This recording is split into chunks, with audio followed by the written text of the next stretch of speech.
Hey guys, welcome back to my channel. So for today's vlog, magluluto tayo ng pinakbet, pero version ko yun. So hindi talaga siya yung traditional na pinakbet kasi iba yung mga ingredient na gamitin natin. Although yung iba, yun naman talaga yung traditional na ginagamit sa pinakbet. So unang-una meron tayo ditong kamatis, tapos sibuyas, malaking sibuyas yun, so kalahati lang. Actually ang dami na nga, di ba? Tapos meron tayong luya, hindi ba ko rin yung luya. Tapos ito yung pork natin, siguro it's about 300 grams, something like that. Tapos meron tayo ditong shrimp o prawns, so siguro mga 200 grams naman yan. Tapos ngayon sa gulay, ang gagamitin nating gulay, ito ang kalabasa, binili ko kanina sa Walmart, sweet squash yata ito. Tapos meron tayo dyan green beans, sa Costco ko naman binili yan last week pa. And then, para lang magkakulay ng konti, medyo green, lalagyan ko siya ng spinach sa huli na yan. So, ngayon naman, ang gagamitin natin na panggisa, hindi ako gagamit ng oil, so itong margarine gagamitin natin. Of course, meron tayo ditong bagoong alamang, bagong fiesta, pekinamen. Tapos ground pepper, lagyan natin siya ng ground pepper. Ayan, ground pepper. At saka siguro konting garlic powder. At saka lalagyan ko rin siya ng konting toyo para masarap ng konti. Okay, so simulan na natin ang pagluluto. So yan guys, nilagay ko na yung margarine. Tunaw na siya. Ngayon, ilalagay ko muna yung pork kasi medyo matagal to. So, and then mamaya isusupay natin yung the rest. Lagay ko muna yung pork. Medyo matagal kasi yan eh.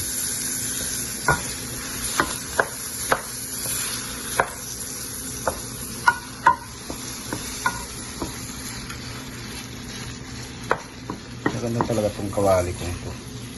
Pansit to eh, kahit anong dito, hindi siya didikit. Punasan ko lang ng paper towel yan, malinis na ulit. So yan, i-ano ko muna siya, medyo golden brown muna natin yung karne na yan. Okay, takpan ko muna.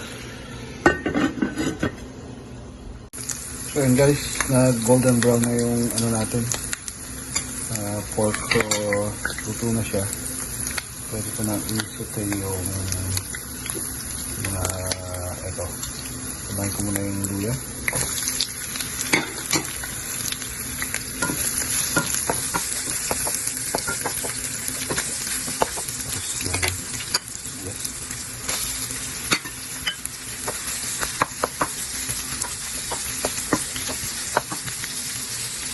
Ayan.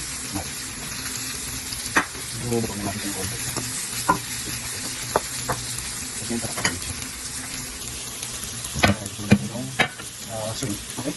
Okay? Tingnan natin ulit kung ano nangyari dito. Ayan.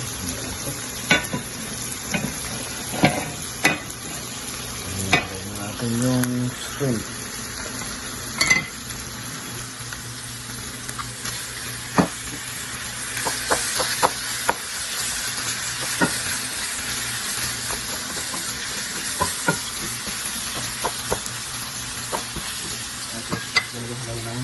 Soy sauce.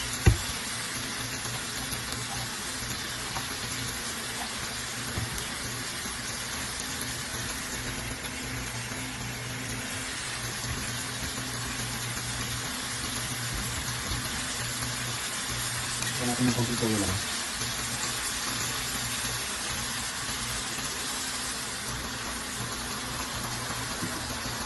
Yan. Tapos itong bagoong.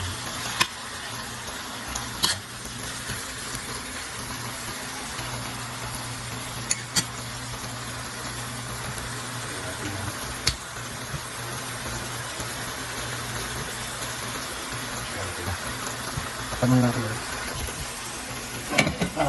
kumapit yung lasa.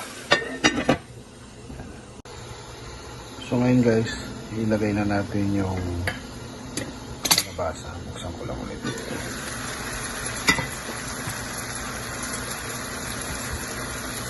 Yung kalabasa, lagay natin. Sulog natin ito. Kahit na lang sa kaway. Tapos, lagay natin yung tubig. Lagay na isang baso. Parang may tubig sa bawah. Lahat lang pala. Kasi hindi masarap kung sakit. So ngayon takpan muna natin para lumambot yung gulay. Silipin natin ulit guys. Mukhang malambot na. Kaya ito na yung green beans. Tapos takpan natin sa gluta. Siguro 4 minutes. Ayan guys, pakita ko lang. Silipin natin ulit. Ito na pala kanina pinakita, nilagay ko na ulit yung tubig kasi lambot na yung kalabasa eh. Lambot na. So okay na yan. Lagay lang natin yung spinach. And then okay na siya. Pwede ko na ang ko na lang patayin. Okay. So ayan guys, luto na ating pinakbet. Version ko yung pinakbet na yan. So sana nagustuhan niyo yung video ko ngayon at sana patuloy niyong suportahan ang aking channel. Nagpapasalamat ako sa inyong lahat sa inyong suporta. And sa mga hindi pa nakakapag-subscribe dyan, please hit the subscribe button and notification bell para updated kayo sa mga susunod kong mga vlogs. Okay? Again, thank you so much for watching, and I will see you in the next one. Bye for now.